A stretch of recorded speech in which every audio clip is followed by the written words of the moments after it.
এত দামি একটা ডেজার্ট রেস্টুরেন্টে খেতে গেলে 1000 টাকা চলে যায়, অথচ আজ আমি দেখাবো কিভাবে একদম কম খরচে বাসাতেই বানিয়ে ফেলতে পারবেন বিখ্যাত থাই ম্যাঙ্গো স্টিকি রাইস। এখন আমের সিজন, এখন না খেলে আর কবে খাবেন বলুন? আসসালামু আলাইকুম সবাইকে, আশা করি আপনারা সবাই অনেক ভালো আছেন।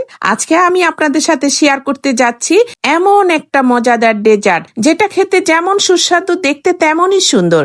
আর এই খাবারটা সাধারণত রেস্টুরেন্টে গেলে অনেক দাম দিয়ে খেতে হয়, কিন্তু আজ আমি দেখাবো কিভাবে খুব সহজে খুব কম ইনগ্রেডিয়েন্ট দিয়ে বাসাতে তৈরি করবেন বিখ্যাত থাই ম্যাঙ্গো স্টিকি রাইস। বিশ্বাস করেন, একবার বানালে বারবার খেতে মন চাইবে। তো চলুন দেখি কি কি লাগছে। সবার আগে লাগবে বিন্নি চাল আর লাগবে কোকোনাট মিল্ক। এই বিন্নি চাল আর কোকোনাট মিল্কটা আপনারা যে কোনো সুপার মলে পেয়ে যাবেন। তারপরে লাগবে চিনি, একটু লবণ, কর্নফ্লাওয়ার আর অবশ্যই পাকা মিষ্টি আম। এই অল্প কয়েকটা জিনিস দিয়ে তৈরি করা যাবে একদম রেস্টুরেন্ট স্টাইল একটা দারুণ ডেজার্ট। প্রথমে আমি বিন্নি চালগুলো প্রায় 1 ঘন্টা আগেই ভিজিয়ে রেখেছিলাম।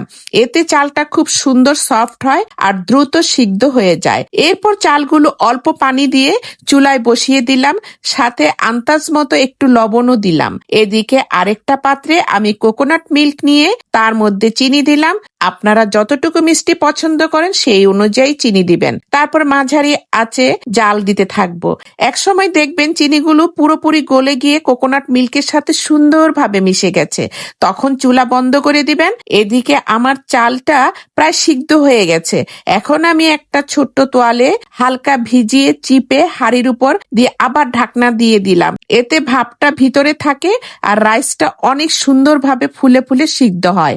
এরপর আমি যে মিষ্টি কোকোনাট মিল্কটা তৈরি করেছি সেটা রাইসের উপরে ঢেলে দিলাম। তারপর আবার ঢাকনা দিয়ে কিছুক্ষণ রেখে দিলাম যাতে রাইসগুলো সেই ফ্লেভারটা পুরোপুরি টেনে নিতে পারে। এখন তৈরি করব উপরে সেই মজাদার কোকোনাট সস। একটা পাত্রে আরো কিছু কোকোনাট মিল্ক নিলাম, তারপর এর মধ্যে একটু কর্নফ্লাওয়ার গুলিয়ে দিয়ে জাল দিতে থাকলাম। দেখবেন ধীরে ধীরে এটা অনেক সুন্দর ঘন হয়ে যাবে, তখন নামিয়ে নিবেন। বাস, আমাদের থাই ম্যাঙ্গো স্টিকি রাইস প্রায় রেডি। এখন আসি পরিবেশনে। প্রথমে আমগুলো সুন্দর করে কেটে নিলাম, তারপর একটা প্লেটে ছোট বাটির সাহায্যে রাইসগুলো সুন্দর শেপে সাজিয়ে নিলাম। চারপাশে আম দিয়ে তার উপরে সেই ঘন কোকোনাট সস ঢেলে দিলাম। উফ, দেখতে যেমন সুন্দর, খেতেও ঠিক ততটাই মজাদার। সত্যি বলছি, বাসায় মেহমান আসলে এই ডেজার্টটা সামনে পরিবেশন করলে সবাই অবাক হয়ে যাবে। আর যেহেতু এখন আমের সিজন, তাই দেরি না করে আপনারাও বানিয়ে ফেলুন এই দারুণ মজাদার থাই ম্যাঙ্গো স্টিকি রাইস। খাবারের পর কিন্তু আমার কথা মনে পড়বেই। যারা আগে খেয়েছেন বা বানিয়েছেন তারা অবশ্যই জানেন এটা কতটা অসাধারণ লাগে। আর যারা এখনো খাননি তাদের বলবো একবার ট্রাই করে দেখুন। ভিডিওটা কেমন লাগলো অবশ্যই কমেন্টে জানাবেন। আর ভালো লাগলে লাইক, শেয়ার আর ফলো করতে কিন্তু ভুলবেন না। সবাই ভালো থাকবেন, সুস্থ থাকবেন। আল্লাহ হাফেজ।